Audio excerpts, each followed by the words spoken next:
चंदनपुर गांव में एक वृद्ध स्त्री रहती थी। उसका एक बेटा था जिसका नाम दगड़ू था। वह स्त्री नए पुराने कपड़े सिलने का काम करके अपना और अपने बेटे का पेट पालती थी।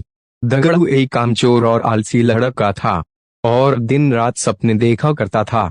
दगड़ू के साथ एक बड़ी परेशानी थी कि उसे अक्सर बुरे सपने ही आते थे और जब भी कोई बुरा सपना आता था वह सपना हकीकत बन जाता था।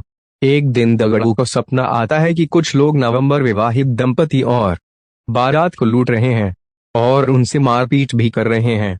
दगड़ू ने जिसे सपने में देखा होता है वही दुल्हन बनने वाली लड़की अपनी शादी का लहंगा सिल जाने के बाद वापस लेने दगड़ू की मां के पास आती है। दगड़ू फौरन उसे सपने वाली बात कह देता है।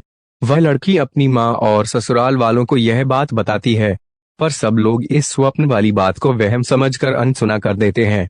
शादी के बाद जब वर वधू बारात के साथ जा रहे होते हैं तब सपने वाला वाकया सच में घटित हो जाता है और इस पूरी घटना में दगड़ू पर आरोप लगते हैं कि वही लुटेरों से मिला होगा, वरना उसे कैसे पता चल सकता है कि ऐसा ही होगा। और शक की बिना पर सारे लोग मिलकर दगड़ू की खूब पिटाई करते हैं। इस घटना के कुछ दिनों बाद एक रात दगड़ू को सपना आता है कि मोहल्ले में रह रही चौधरायन का नया मकान गृह प्रवेश के दिन जलकर खाक हो जाता है।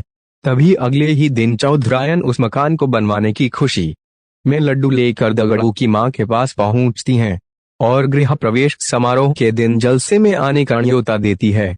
वहीं पर सपने की बात दगड़ू फौरन अपनी मां से और चौधरायन से कह देता है। चौधरायन गुस्से से लाल पीली हो जाती है और उल्टा दगड़ू की मां को ही कहने लगती है कि तुम्हारा बेटा ही काली जुबान वाला है और उसके बोलने से ही सबके साथ अनर्थ हो जाता है। चौधरायन गुस्से में जल्दी कटी सुनाकर मां बेटे को भला बुरा कह कर वहां से चली जाती हैं।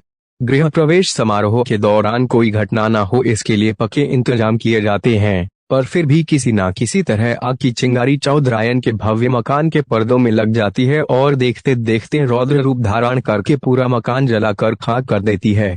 क्योंकि दगड़ू इस बारे में पहले ही बोल चुका था इसलिए सब उसे काली जुबान का बोल उस पर टूट पड़ते हैं और उसे मारकर गांव से निकाल देते हैं। दगड़ू समझ नहीं पाता है कि लोगों को सच सुनकर उसी पर क्रोध क्यों आता है। खैर दगड़ू एक दूसरे राज्य चला जाता है जहां उसे रात की पहर में महल की चौकीदारी करने का काम मिल जाता है। वहां के राजा को अगले दिन सोनपुर किसी काम से जाना होता है, इसलिए वह रानी को कहते हैं कि उसे सुबह जल्दी उठा दें। दगड़ू रात में महल के दरवाजे पर चौकीदारी कर रहा होता है। तभी अंधेरा होने पर उसे नींद आ जाती है और फिर उसे सपना आता है कि सोनपुर में भूकंप आया है और वहां मौजूद सभी व्यक्ति मर गए हैं। दगड़ू चौंक कर जाग जाता है और अपनी चौकीदारी करने लगता है। दगड़ू सुबह राजा के सोनपुर जाने की बात सुनता है। तभी उनका का रथ रुकवा कर अपने स्वप्न वाली बात राजा को बता देता है। राजा सोनपुर जाने का कार्यक्रम रद्द कर देते हैं और अगले ही दिन समाचार आता है कि सोनपुर में अचानक भूकंप आया है और वहां एक भी व्यक्ति जीवित नहीं बचा है। राजा तुरंत दगड़ू को दरबार में बुलाकर सोने का हार भेंट देते हैं और उसे नौकरी से निकाल बाहर करते हैं। इतनी कहानी सुनाकर बेताल रुक जाता है और राजा विक्रम को प्रश्न करता है कि बताओ राजा ने दगड़ू को पुरस्कार क्यों दिया और पुरस्कार दिया तो उसे काम से क्यों निकाला। राजा विक्रम उत्तर देते हैं कि दगड़ू ने अमंगल स्वप्न देखकर उसका वृत्तांत बताकर राजा की जान बचाई, इसलिए उसने दगड़ू को पुरस्कार में सुवर्ण हार दिया और दगड़ू काम के वक्त सो गया इसलिए राजा ने उसे काम से निकाल दिया। बेताल अपनी शर्त के मुताबिक राजा विक्रम के उत्तर देने के कारण हाथ छुड़ाकर वापस पेड़ की ओर